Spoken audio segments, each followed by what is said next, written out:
Welcome to Haunt Weekly.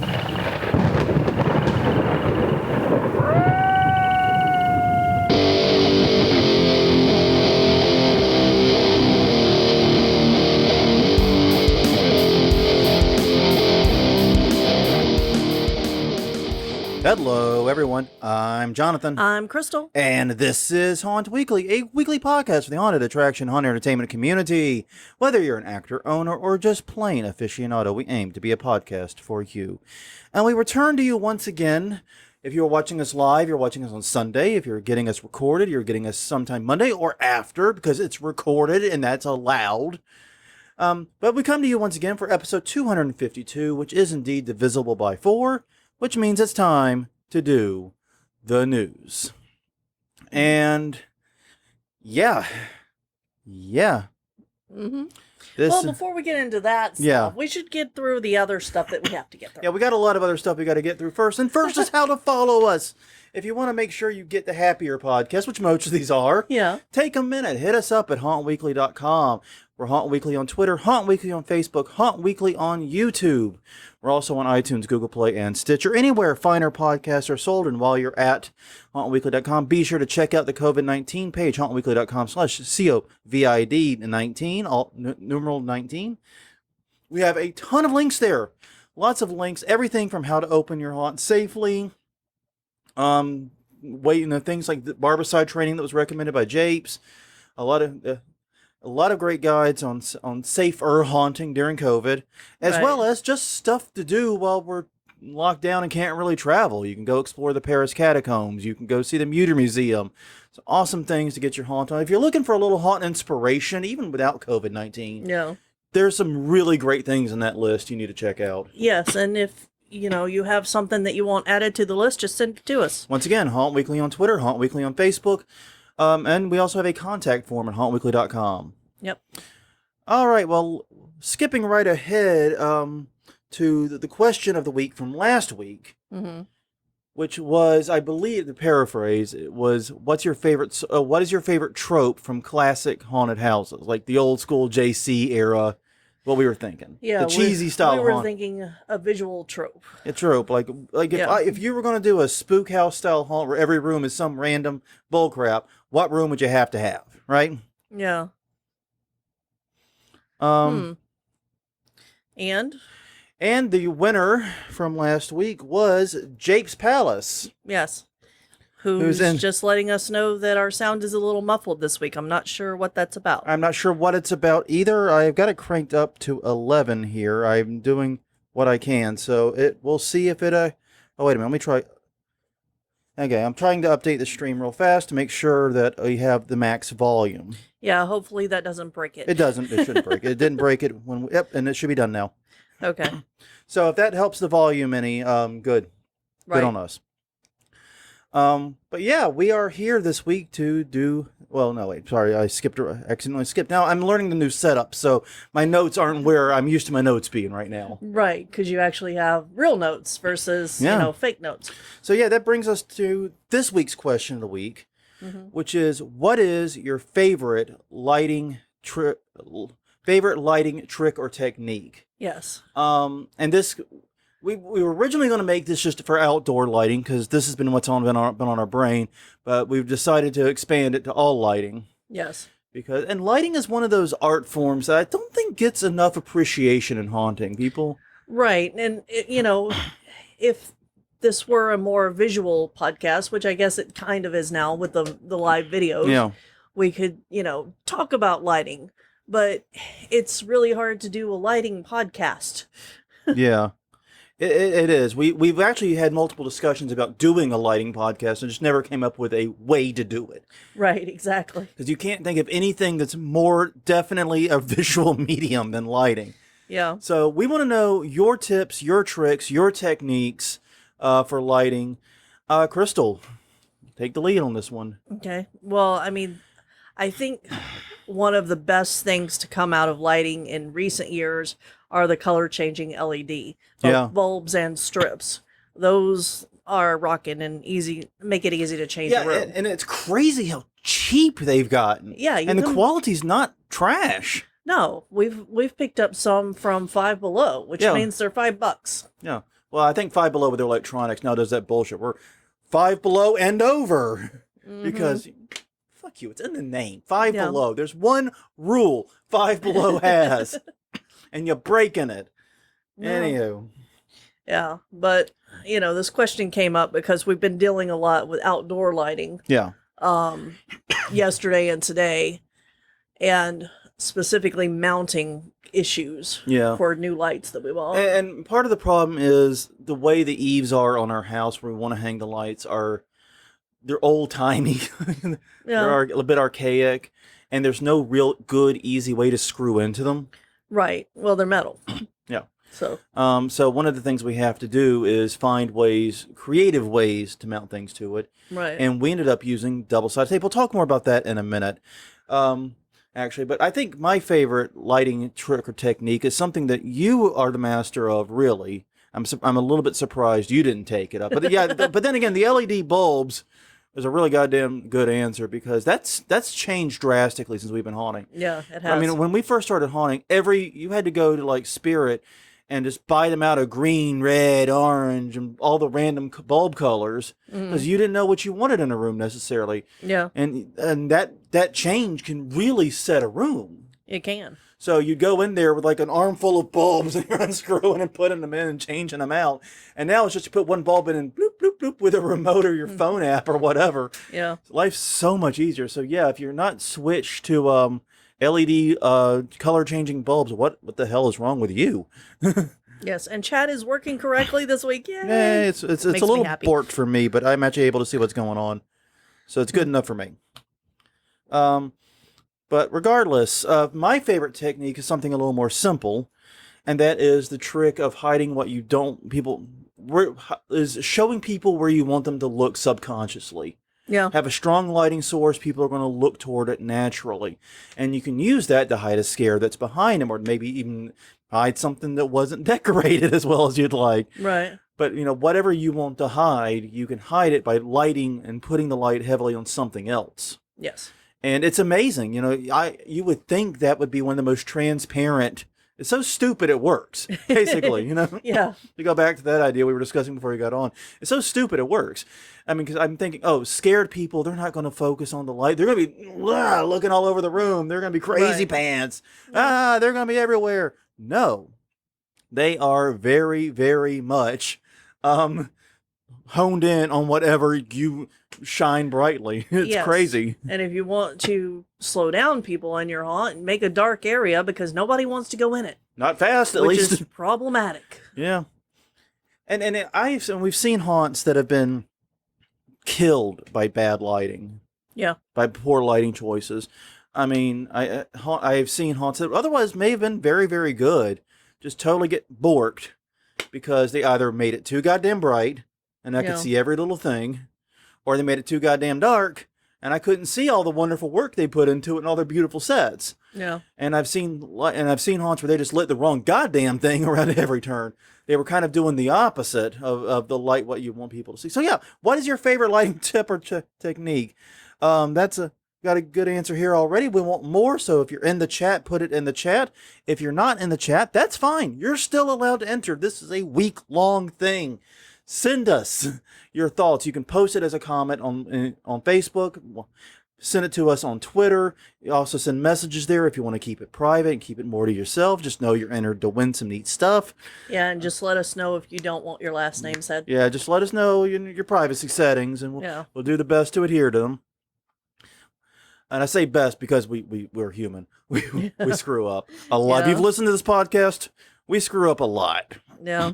But anyways, you can also do it at hauntweekly.com, youtube.com/hauntweekly. All the places you usually catch us. Feel free to drop us a message or leave a comment. Yep. And that brings us to our housekeeping note. If you are in the live chat, you'll note that we have new virtual digs. Yeah. It says, Jape said the audio is a little muffled. I have cranked it to 11, literally. It has an 1100 setting, so I'm hoping that works. If not, I will maybe see about a new microphone for the live, for just this part of the chat, because this one may not be picking us up as well as it does. Right. Well, as it should. But yeah, things look a little bit different. A little bit, some design work went into it. Not to say it was good design work, but design work. Yeah. And this one seems to be working well. We're trying to find a way to do these streams easily on our end. So yeah, if this works, it'll be worth $25 a month, and we just take this hassle off our hands completely. Yeah. I think that's fine. So yeah, last week's plan worked great. It just didn't actually connect to the scheduled event. It worked great at creating a whole new stream for us. Yeah, it did that, and the chat was messed up for me, which was very frustrating.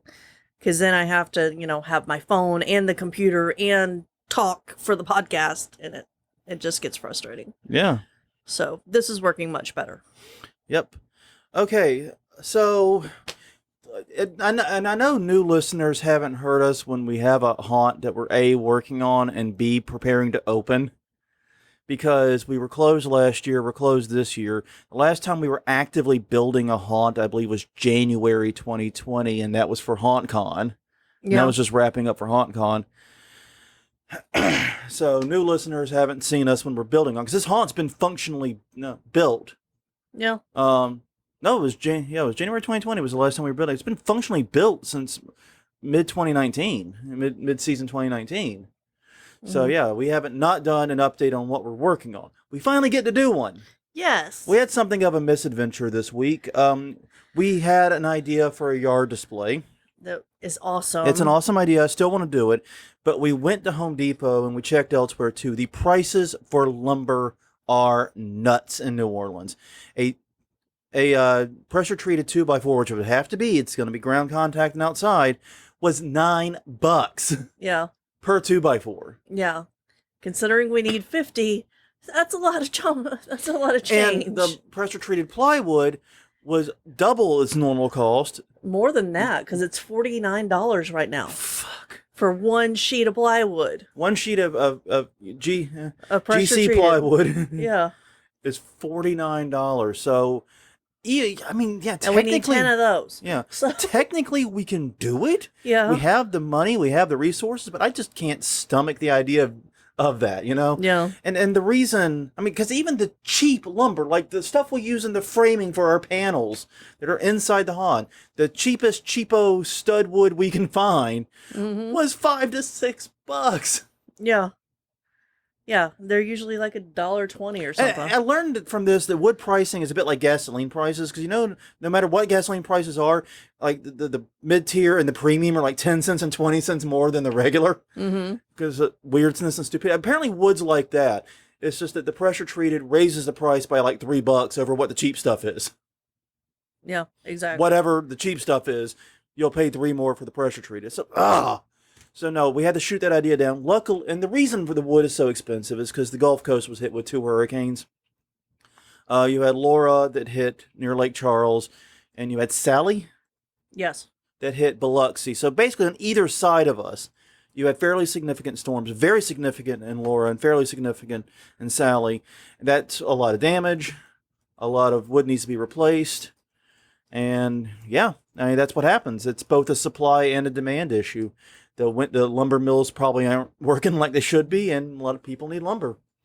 We had this exact same problem our first year in 2005. There's a reason why that's the year of Hurricane Katrina in New Orleans. We went to do lumber for a yard display / haunt, and it was ridiculous. We scrapped our original plans, and we built everything with 2x2s. And while it worked, everything was trashed. Nothing was salvageable after the night. It was basically a dumpster job afterward. And we prefer to build with nothing smaller than a 2x4 if we can, because it lasts. It's sturdy. It, we'll weigh it down so it's not going to get blown over in the wind. Yeah, we can anchor it easier too. Yeah. That's just So yeah, we've revised our plans though. We're actually going to take some of the outdoor, we have what we call our adult Tinker Toy set. Yeah. Because basically what we did is we got a bunch of those greenhouses they were selling, I think, at Big Lots. Yeah. And you can make a greenhouse with them. You can. But functionally what you have are metal pipes and connectors. They're Tinker Toys. Yeah. And so we've just been building, historically what we built is I think it's like a 40-foot long tunnel. I think it's 25. 25? Yeah, I think it's I think you're right. I think it's 25. I think it's 40 feet to the door. We don't go all the way to the door. Exactly. There was one measurement that was 25, and there was one that was 40, and I don't remember which was which. Yeah. So yeah, 25-foot long tunnel, and we just light it. And that's one of the highlights. And now we're not going to do the tunnel this year because we're not doing traditional trick-or-treating. So that is going to become our skeleton haunted house. That's the new plan. Yeah. It's going to be awesome. Exactly. Yeah, because originally part of the reason we wanted to build it out of wood and to be sturdy was so that we could actually get into it. Like on Halloween night, be in it, and it support the weight. Of at least a human or two. Yes, exactly. And it wasn't going to. This will not. This holds no weight functionally. In fact, we're ditching the plan to make it 2 stories. Yeah, so this is going to be the cheesiest skeleton ever. But honestly, that kind of fits what we're doing if we think about it. It does. It really does fit exactly what we're doing. Does.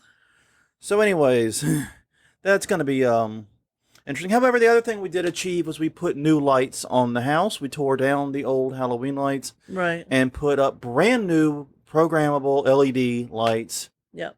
And I did all that, and I fucking forgot to get the timer out so I could set it to come on at dusk because I am a dumbass.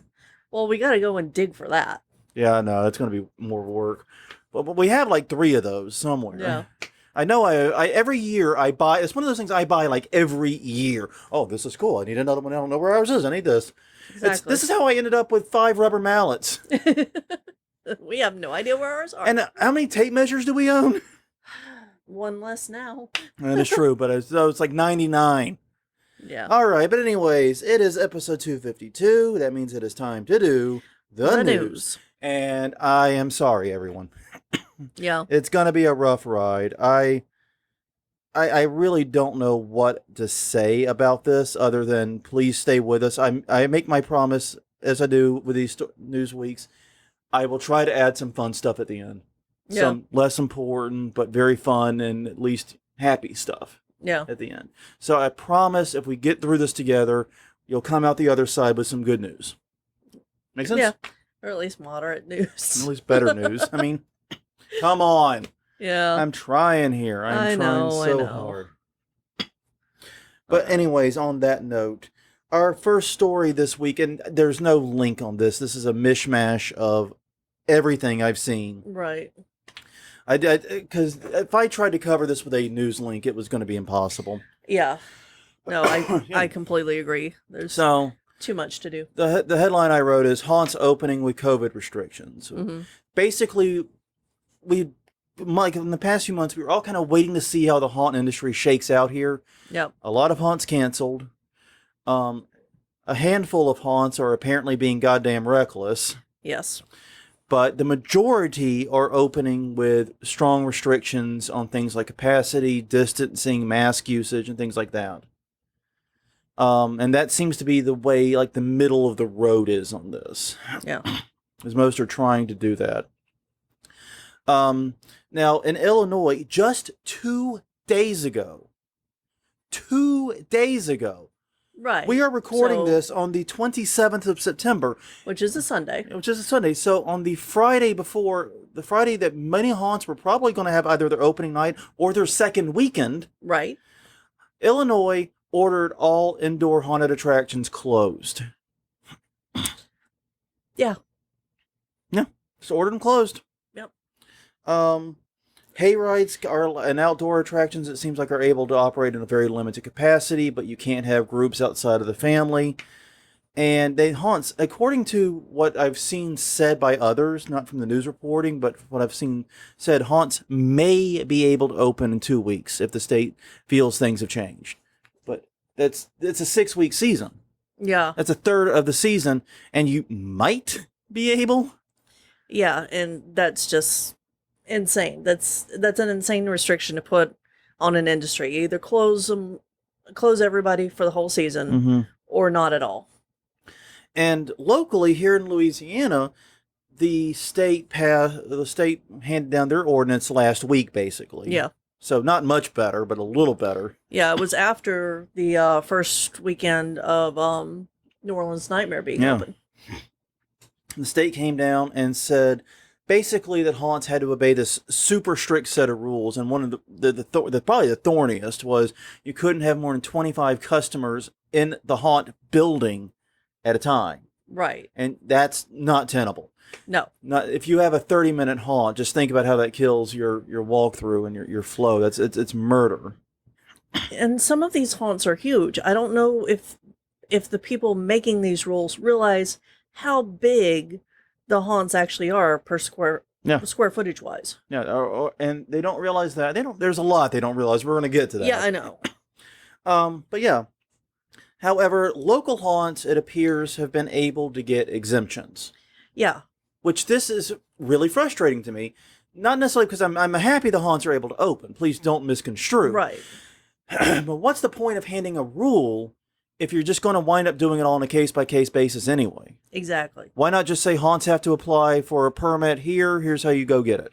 Yeah. And then just say we're taking every haunt on a case-by-case basis, which honestly is what they should do. Yeah. The 13th gate doesn't need to be under the same rules as the mortuary, for example. Right, which doesn't need to be under the same rules as Rise. Or New Orleans Nightmare. These Yeah. are different haunts with different buildings and different setups. They need at least slightly different rules. I mean, they have to get their own permits and building inspections and stuff. Why not just add this into the throw list a of COVID things inspection onto the pile. Exactly. Another permit to hang on your damn wall, basically. Yeah, I don't understand why they passed this rule and then went around and just basically gave everyone case-by-case exemptions, it sounds like. It's crazy. I don't understand. And they're allowing, I know some of the haunts here, to have many times more people than the law stated. What's your thing? And Kevin Blasky is saying that Illinois left rules limitations for hayrides, and most hayrides could not figure out a way to open. Yeah, I didn't think so either. I read those, and it's like the 25 people rule. Yeah, it's technically a path to opening, but technically you could go through that door behind me if you can turn yourself into antimatter and be... You lose less money just not opening at that point. Yeah, I mean, yeah, and I agree, and I know, and because I think the rules for hayrides were like, no groups outside of the Your household. Family. Yeah. And so you basically, like, if the three of us show up at a haunt, they've got to take the three of us on a damn hayride. Yeah. Yeah. When a hayride may be able to hold 40 people normally. Yeah. Yeah. I think there are different ways to do that. There are plenty of different ways to do that. No. And that's just it. I mean, I believe we've taken COVID very seriously. We canceled our haunt because of COVID. We did. We take it very seriously. This is just wackadoodle, and this is starting to really tick me off, and it's easy to see why people are so frustrated. You know what it feels like? It feels like a afterthought. We are. And that's they're like, oh shit, haunted houses are a thing. What the fuck are we going to do? Yeah. And I said this. I went on this rant a few weeks ago. I wish I could remember the episode. Yeah. I went on this rant before on this podcast. Your local government doesn't know shit about what you do.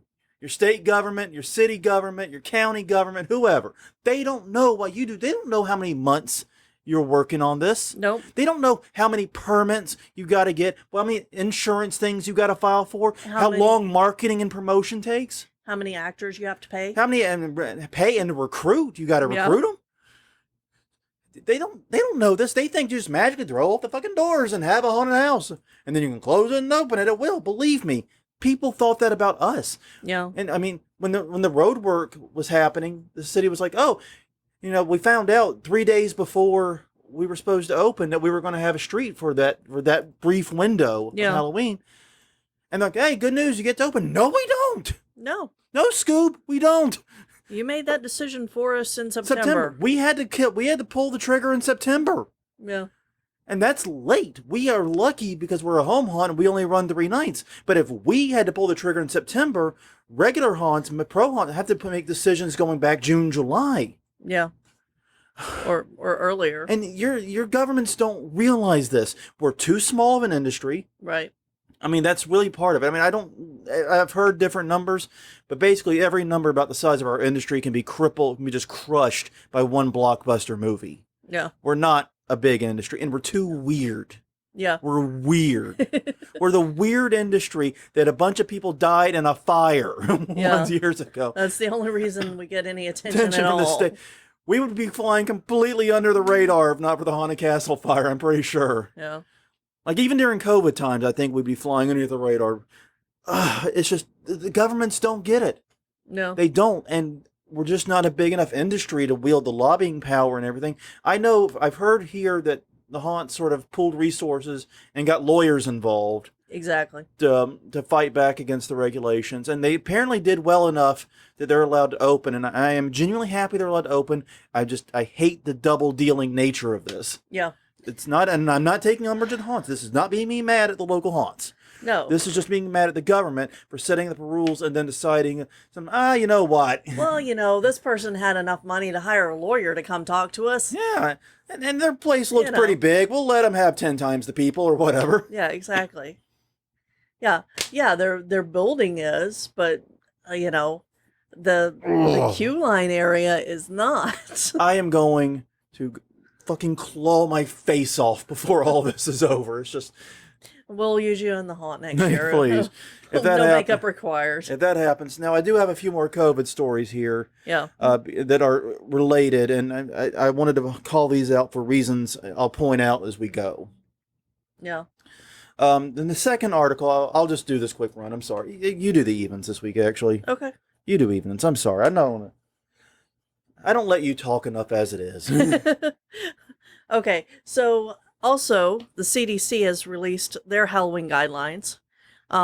This article is by Laurel Walmsley at NPR, but indoor haunted houses and trick-or-treating are both labeled as higher risk. This ties into what we were just talking about. Yeah, and the higher risk is the highest tier of risk they had. They didn't have like an extreme tier or anything like that. Right. So these are just guidelines, but this is how that they've rated them. I don't know that I agree completely. I saw a response to these guidelines from a haunted attraction while I was doing the news compilation. I almost included that story because I thought they had some valid points. Well, we should include it in the notes that we share out. I got to find it later, but I mean, basically what they said is, we would actually completely agree with the guidelines if everyone were haunting like it's 2019. Yeah.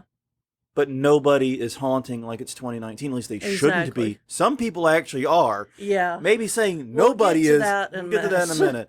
But yeah, if we were haunting like it's 2019, absolutely, 100% that would be right.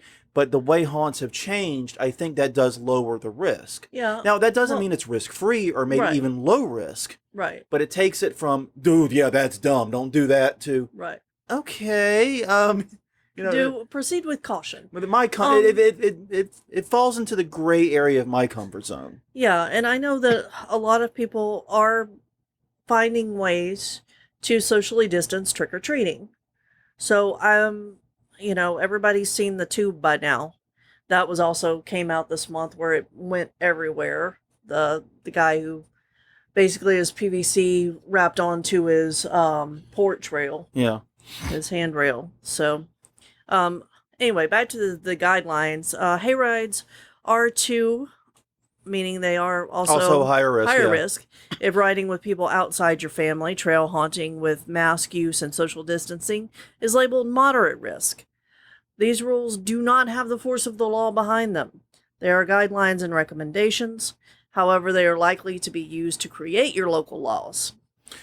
Yeah, your city, your state, they're going to be looking to these guidelines when they draft their laws. In fact, I think that the CDC releasing these when they did is why we had this spate of states. And Exactly.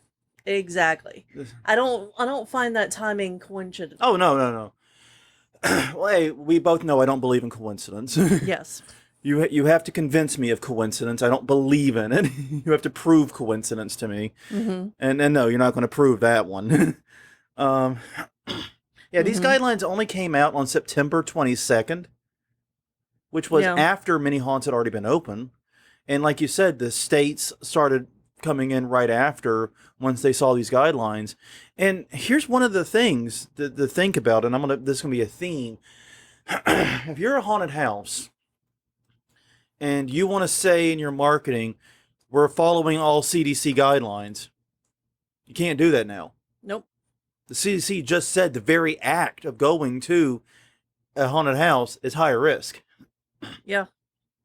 You can say that you're following all CDC sanitation guidelines or social distancing guidelines or whatever, but not all CDC guidelines. Because one of the guidelines is this is higher risk activity. And it is. I mean, and that's just it though. But I also agree that the CDC is acting like everyone's going to haunted houses where they were last year. And that's sometimes the case, but should not be the case. So, yeah, we're getting more into that in a minute, though. We got a lot to go down that road, unfortunately. Yeah. I wish we didn't, but we do. Yeah. Okay, next item up for bid. In Los Angeles County, the haunts have been ordered to close. This is similar to what happened in Illinois. But this actually happened earlier in the month. This happened before the CDC guidelines even came down. They were proactive on this. The article is by Dominic Patton at Deadline. One of the few times I get to bring someone I often cite in the 3 count for my day job in copyright on this show. Dominic Patton gets a repeated mention on plagiarismtoday.com. Anyways, basically the county Department of Public Health all but shut down Halloween. Yeah. We're not even talking, and that's one of the reasons I wanted to pull this one out separately, was it wasn't just haunts that got shuttered. No. It was trick-or-treating, it was hay rides, it was everything. They went nuclear on Halloween, basically. Now, and this is one of the things that kind of aggravates me. If you're going to say we're going nuclear on Halloween, I'm not going to be happy about it, but fine, whatever. Yeah.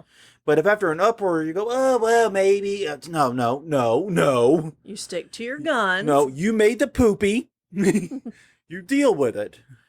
If you felt strongly enough that trick-or-treating had to be banned, you ban trick-or-treating and you just stand by it and you explain it and you make your arguments. Mm-hmm.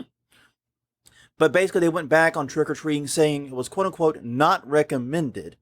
Yeah. But there was no change for haunted houses, trunk-or-treating, Halloween parties, anything else. They basically just went nuclear on Halloween. Yeah. Just, now, the thing about it is, all of the major haunts in LA County had already announced closures. In fact, we discussed many of their closures back in summer.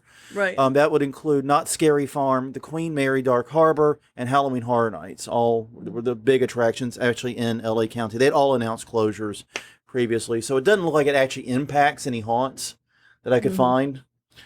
Because, like I said, it's limited to the county. Yeah. So yeah, I don't know. It's it goes back to what I'm seeing here with the state and getting the permits to the haunts.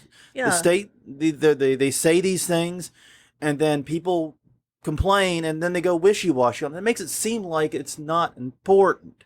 Yeah. It makes it seem like, I mean, okay, I get it. It's a disease. We're watching science happen in real time. This ain't gonna be pretty, folks. I get that.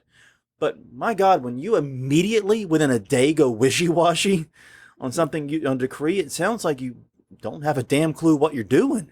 Yeah, exactly. And certainly you don't have the dedication or feel strongly about it to stick to your guns and take the heat. Yeah. Anyway, I apologize. No, that's rant off. Oh, this is gonna be a ranty one. Oh, it's gonna be a very, it's already very been fucking a ranty ranty one. The haunting sweet is here. All right. So next up, we've got Ohio Department of Health recommends that haunts close. So Ohio has recommended that they close.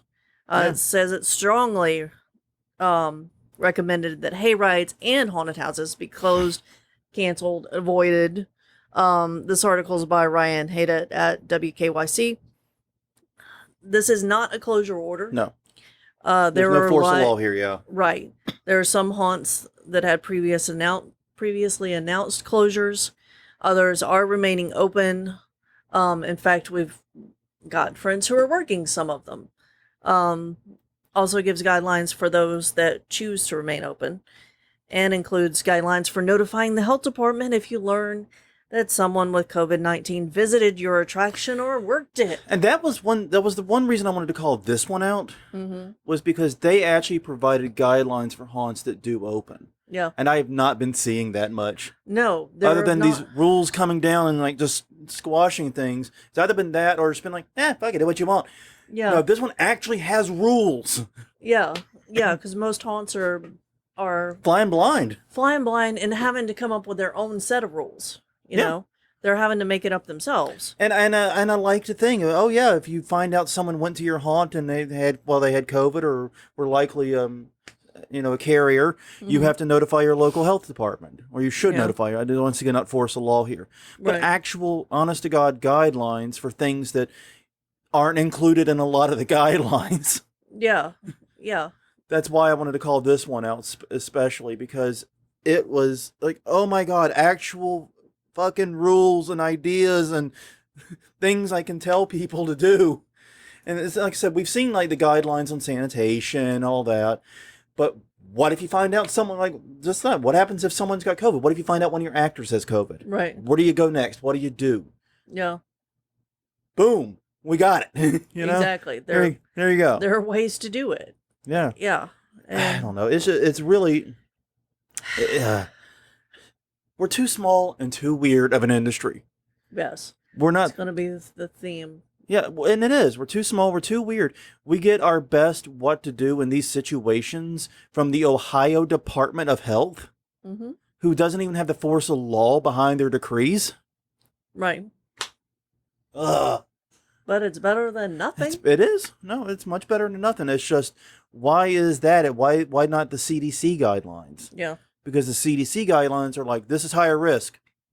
Bye. Yeah. Talk to you later. Yeah. Good luck. Yeah. Well, and the CDC didn't, come up with guidelines for how to open either. No. Safer. No. Well, in fact, it was a Honda that did it. I think it was Fright Farm, yeah. Yeah. That did it. Jeez. I'm sorry. I know, and it's getting worse. Oh, yeah. Because we're done with the COVID stuff. Good news.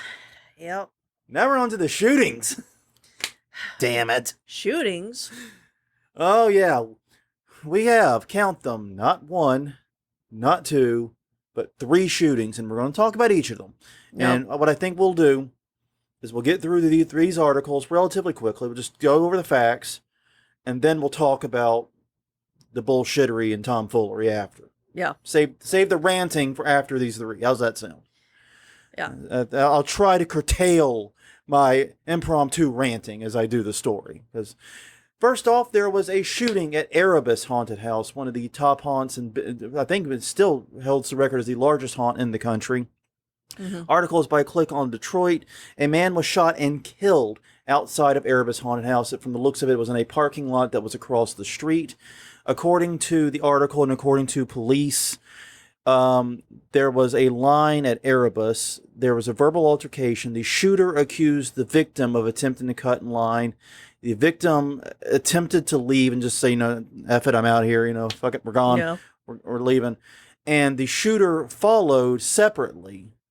And then the victim was shot at least 3 times and was killed. Was pronounced dead at the hospital.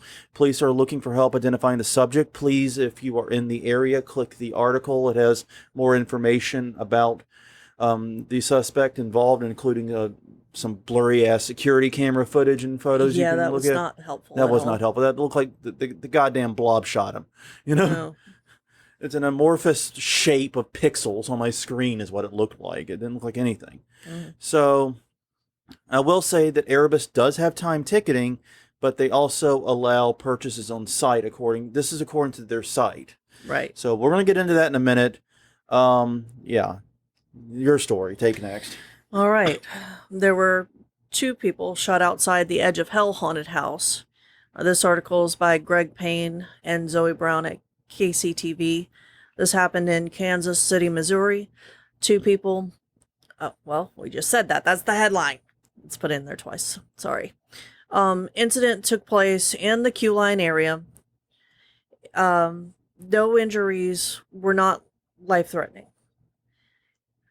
And according to the report, wait times at the haunt were longer than usual due to COVID restrictions. Issues with people cutting in line and fights breaking out. It forced both haunts at that location to close early. They reopened the next day. And people who were there on the night of the incident were there and interviewed the next day. And gave some pretty harrowing accounts of what was going on. It sounds like, from the descriptions, that the line was crushing It was huge, and it was good. It was taking longer, and basically a fight broke out. Yeah. And as a fight often does in a crowded situation, it began to involve more people, and then shots rang out, and 2 people were hit. Luckily, not life-threatening. Right. And they, the haunt is saying that they're going to increase security from now on. Okay. We'll get into that in a minute. I know, rant off. I'm not allowed to rant yet. Oh my God, I have so much I want to say on this, but no, you're right. We get through these 3. That leaves us to the last one. Shootout happens at Reaper's Realm in North Carolina, article by WSOC TV. That is a mouthful and a quarter. This happened yesterday. As did the Erebus shooting, actually. So, yeah. Wow. Yeah, so opening weekend. Opening weekend for both haunts. For all the haunts involved, actually, it was opening weekend. Yeah. The Rowan County Sheriff's Office said they were called to a haunted house and trail named Reaper's Realm. There they found more than 1,000 people at the site, many of which were children. And basically it sounds like there was just pandemonium galore. It was groups fighting groups and scuffles abound. It wasn't just like one fight. It was apparently like... It was like a riot turned inward. Yeah. Yeah, and the previous one that said that there were a couple of scuffles in the night before that one too. But this sounds like it was just chaos. Yeah. And I'd read in one place online that the wait time for parking was 2 to 3 hours. And that was admittedly something I read from a comment online. Veracity has not been obviously checked, but it's not. I believe it. There were 1,000 people hanging around. Yeah. I mean, I have no reason to doubt it. Right. The shooting took place. One person was hit. Luckily, the injury was so minor, he actually didn't even realize he'd been shot. Yeah, he was shot in the foot. And apparently, it was a minor wound, or he was just, with the adrenaline going, didn't notice it, and was able to flee the scene fine, and was treated and released at a hospital. 5 people were arrested, all minors, so we don't have names. Yeah. 3 guns were confiscated. And yeah, basically, it looks like people were fighting and shoving in some form of queue line, whether it was the official queue line or an impromptu queue line. Right. And it gets even crazier. Yeah. Because some people, even with the police there, even with a shooting, even with everything going on, some people refused to disperse, and police had to pepper spray them to stop them from fighting. Yeah. They were actively trying to fight in front of the cops while the cops were holding pepper spray. Police had to call parents to pick up kids, and police are still looking for a silver Dodge Ram that fled the scene. They believe that contained the people who did the shooting. Yeah. The person or persons. All right. Wow. Yeah. This is a lot. So you asked me a question earlier today about how many times have we talked about a shooting in our years of doing news episodes occurring at a haunted house? Yes. And the answer? 0. I actually looked this up. I went through the entire Haunt Weekly archives looking for the word shot or shooting. I found a bunch of times we talked about those things. One involved a Halloween party. It was like a block party type thing. A shooting took place, but it landed on our plate because of that. And there was another story a while back, this was way, way early, in which apparently 2 people had a disagreement. They were actors at a haunt. And the shooting didn't take place at the haunt, but because it was a disagreement between actors, it landed on our plate once again. But as far as shootings at an actual haunted attraction, we have episode 252. That is 63 news episodes. No. We've been at this almost 5 years. We've none. 0. Goose egg. No. Until this week when suddenly we have 3. Yeah. I mean, I don't have words for that. I don't have words for that. I really thought we'd heard of a shooting or something like that before, but no, goose egg. I went through the whole archive. So, here's my thing. People are on edge. Yeah. COVID has fucked everything up royally. Let's just leave it there. It's messed up everything. Everyone's mental health is trash right now. Everyone's physical health is trash right now. I've gained weight. I'm not doing as well physically. I need to get out there and try running again. No. I got to get serious about that, and I got to get serious about my mental health. I know this. Right. But that's like everyone's story. That's not me being me. That's everyone's story to a degree. So we're dealing with that. Then we've got civil unrest, a contentious election. Everything is so heated and on edge right now.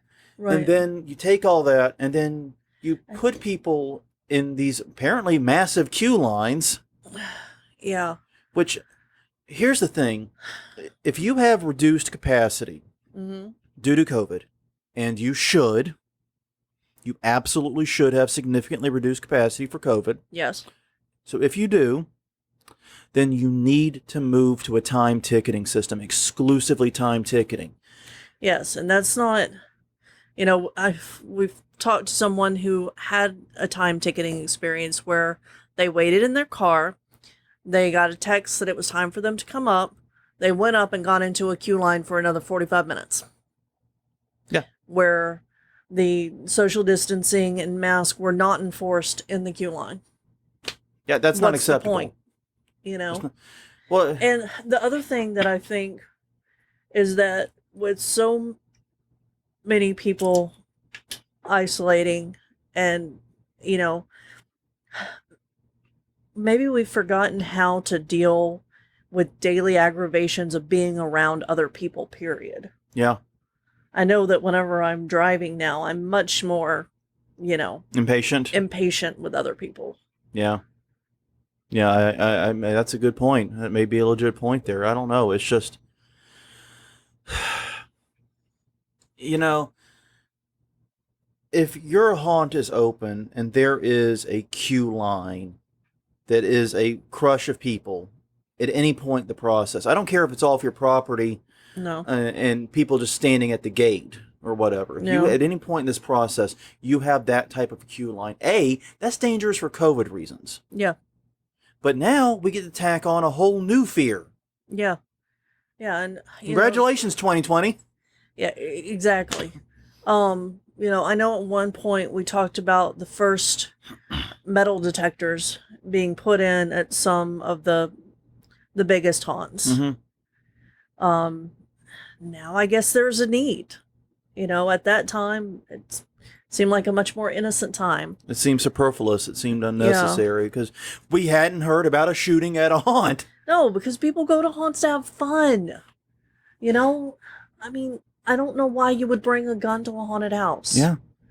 I don't understand. We should have put that in the 13 Things episode we want people to know. But then again, it didn't cross our goddamn mind. Yeah. Because why would you bring a gun to a haunt? Yeah. You're literally in the safest place you can be. Exactly. You should be, at least. Yeah, and, the guy at Erebus, I think, out of all of these, bothers me the most. Okay. And it's because he followed the person back to their car. Yeah. It's like, guy gives up. You've won. I'm leaving. All right, I'm done. This is bull. I'm leaving. Yeah. And apparently the guy standing in line, who was the shooter, was not moving forward with the rest of the group. Because the victim was standing behind him in line. And when the guy didn't move forward, he said, "Oh, I guess you're not, actually in line. I'm going to walk around you." Apparently that was the wrong call. I don't get. Guys, and someone, who was it? I think it might have been Japes pointed this out. Because I was on a thread of his talking about the shootings, plural. I think he pointed out, or someone on this thread pointed out, that one of the challenges we face this year is our queue line actors can't do what they usually do. Exactly. They can't get up close and entertain. They can't interact directly and diffuse. Right. Queue line entertainment isn't what it normally is in 2020. Yeah, and so if you have a queue line anywhere in your process right now, you have to get rid of it. Time ticketing, make that shit work, do it right, do it precisely. I'm going to be very curious. We're going to New Orleans Nightmare, I think, next week. Yeah. We're scheduled to go.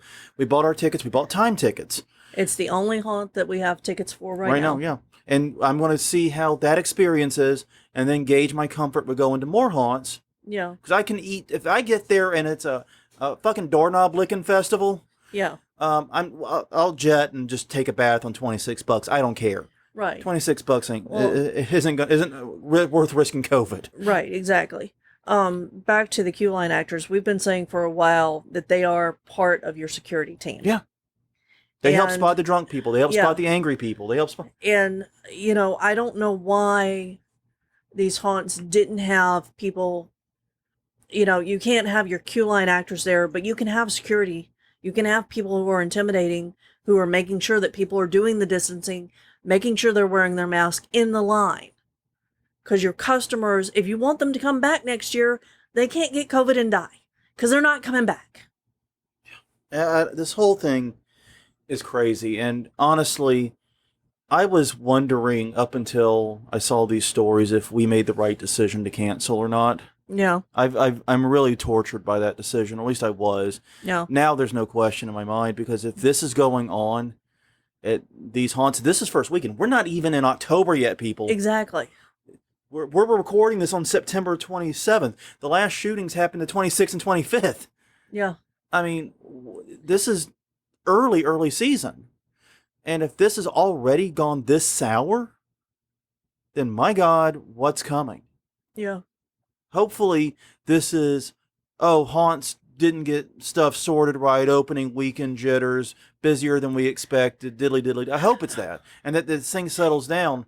But I know that's not going to be the case. It shouldn't be busier than you expected if you're doing time ticketing. Yeah.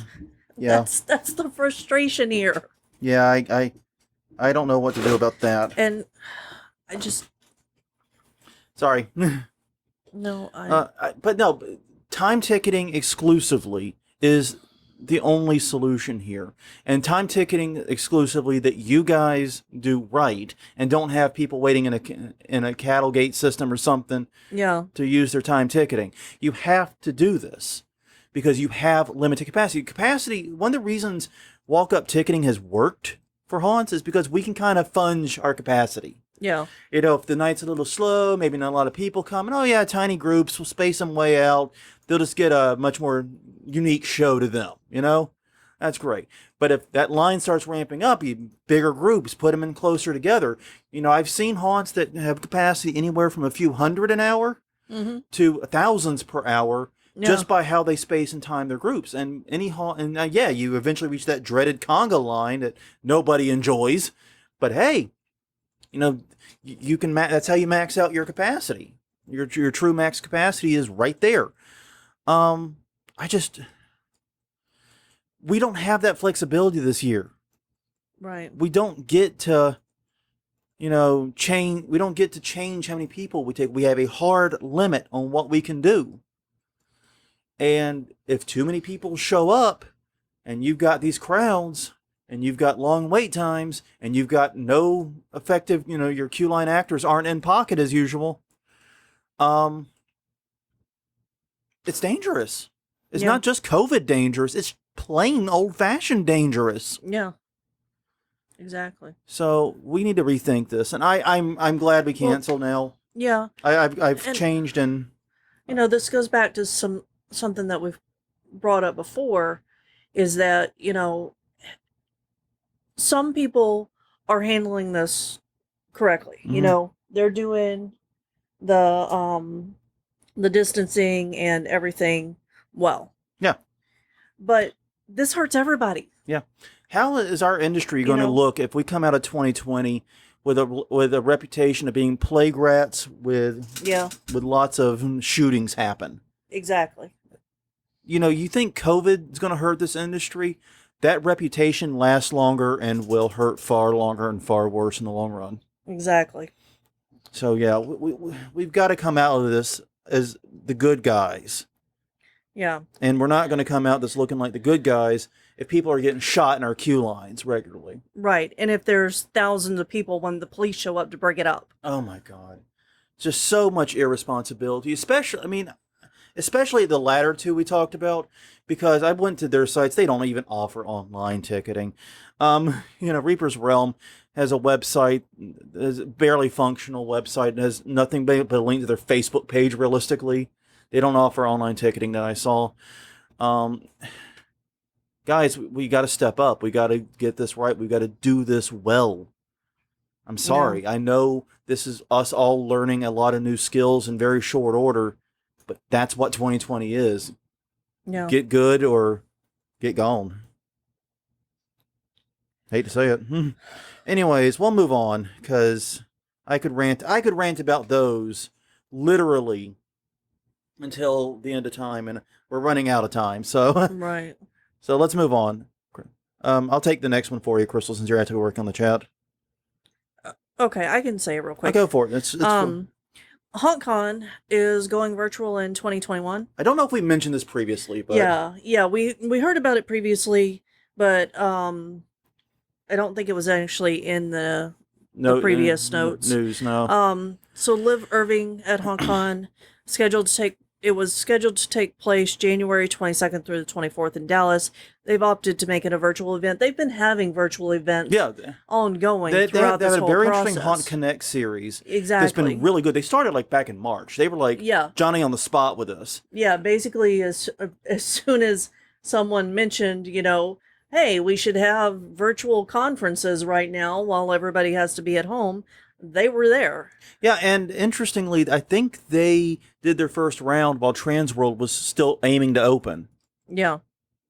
Yeah, so they plan to go back in person in 2022. Yeah, I hope they're able to. Hopefully, yeah. Yeah, but that's what I got on that. And HauntCon was the last conference to not be impacted by COVID, because it was in January 2020 this year. Mm-hmm. And we went to it and had a good time. Saw lots of awesome people. But man, we had no idea what was coming. That was those feel like the Halcyon days of naivete, don't they? Yeah. I mean, had no idea what we were about to be put through. No, and I mean we've made this correlation before. It's very similar to the feeling after Katrina, leaving on a Friday saying, see you Monday after the storm. See you Tuesday, you're getting Monday off. Yeah, exactly. see you Tuesday. Well, and then it's 3 weeks, a month later, and you don't know if those people you said goodbye to are alive or dead. Yeah. It feels that's the only reason I'm playing Pokemon Go right now still. Mm-hmm. Is because I have friends on there, and if they send me gifts, I know they're fine. They're alive. All right. Well, next up, Universal Orlando is opening 2 haunted houses despite the cancellation of HHN. My suspicion is that these were haunts they'd almost finished building before they decided to cancel. But this article is by Benjamin Van Hoos at People, and basically what's going on is 2 haunts, Universal Monsters, the Bride of Frankenstein Lives, and Revenge of the Tooth Fairy are opening. Interesting choice for the haunts to open. Like I said, they're probably the ones they had furthest along when they decided to cancel, and it was relatively easy to finish them and also then do the social distancing stuff to them. Yeah. These haunts are not recommended for those under 13. Actors are separated from guests with shower curtains, plexiglass, and other items. Mm-hmm. And they're also making a few other changes for guests in October. They're allowing guests to wear quote-unquote family-friendly costumes, and those under 12 can go trick-or-treating on Islands of Adventure. And there's new Halloween-themed food, including Franken-fried chicken and funnel brains. Sounds fun. Sounds fun. I don't know. That's the story. Like I said, I wanted to end on a happy note. We talked about COVID. We talked about a bunch of shootings. I wanted to have some happy stuff to end. We got this and one more, basically. Yeah. All right. And for that last one, since like I said, we are running low on time. Yeah. Oprah Magazine has listed their top 10 haunts in the country. Spy Samantha Vincity? I think it's Vincity. At Oprah Magazine. Duh.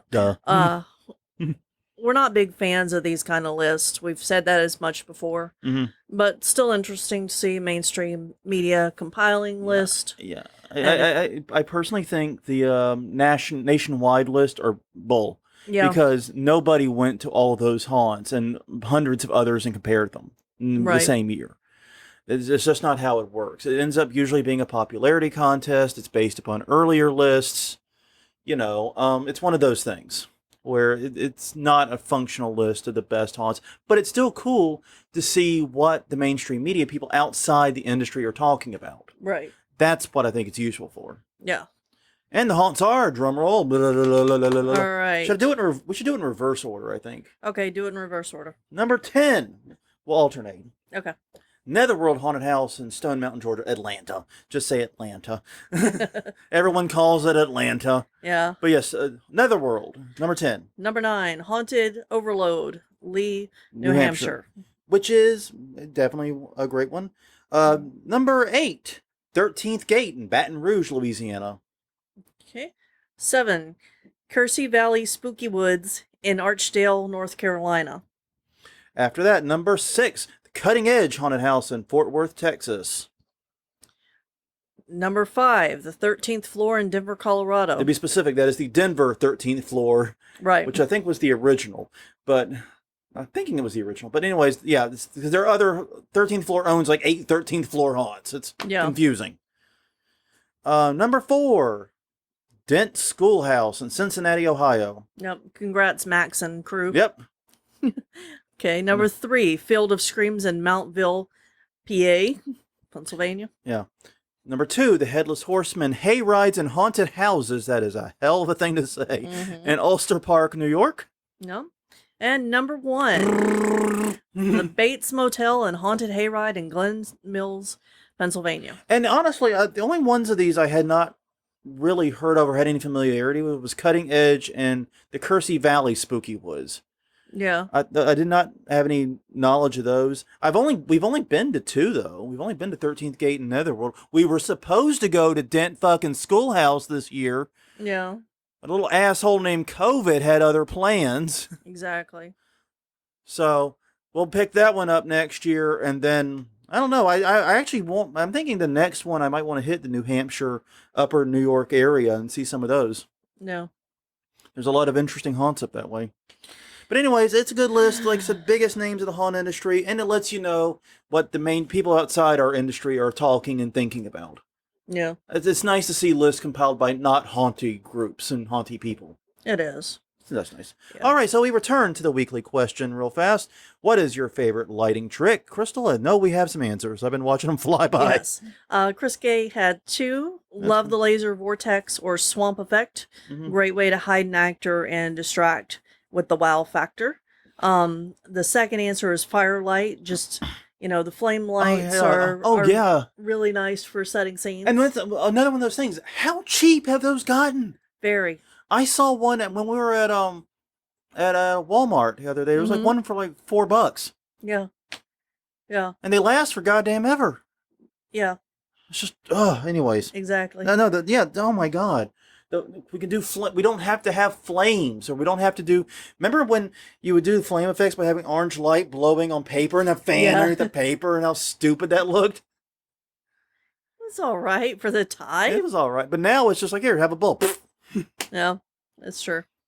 Tallulah Crick Dinwiddie said, color landscape lighting. Ooh. They're perfect for entrances and put them anywhere. They're relatively inexpensive, and you wash colors into each other, depending on the build's depth. Yeah.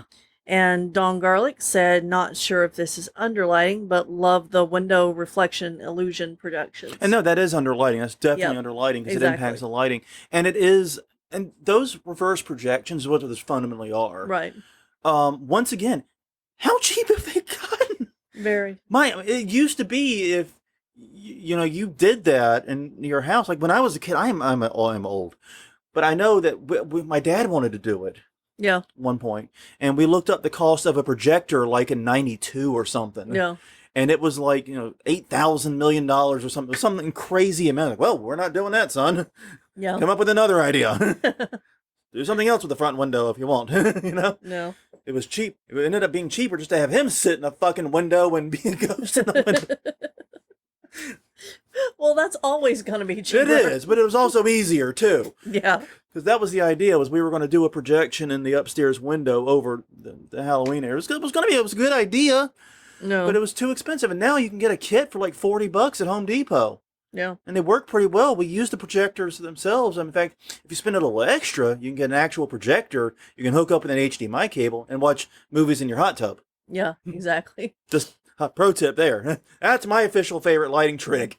Spend a little extra on your projector, get a hot tub movie machine. I think that one was $120, but we got it on the after Halloween sale. So it was like $60. We got it over half off. And it came with free effects that we've never even looked at. Nope. That's not what we had them for. Nope. Anyways, that is the episode this week. Thank you for sticking with us. I'm actually enjoying this streaming system. It seems to be working well. We seem to have the audio situation mostly sorted. I'm going to work on the microphone a little bit, but that's a solvable problem. Mm-hmm. On that note, everyone, thank you for spending the past hour with us. This one ran a little bit long. Yeah. The news. What are you going to do? It always runs long or short. It never hits on time. No. But anyways, you can find more of us at hauntweekly.com or Haunt Weekly on Twitter, Haunt Weekly on Facebook, youtube.com/hauntweekly is our YouTube channel. The entire archive of our history is there. You can find everything that we've ever done. You can also find us on Google, iTunes, Spotify, wherever you get your podcast from. We should be there. No. But until next time, I'm Jonathan. I'm Crystal. And this has been Haunt Weekly, episode 252, doing the news. We'll see you guys next week.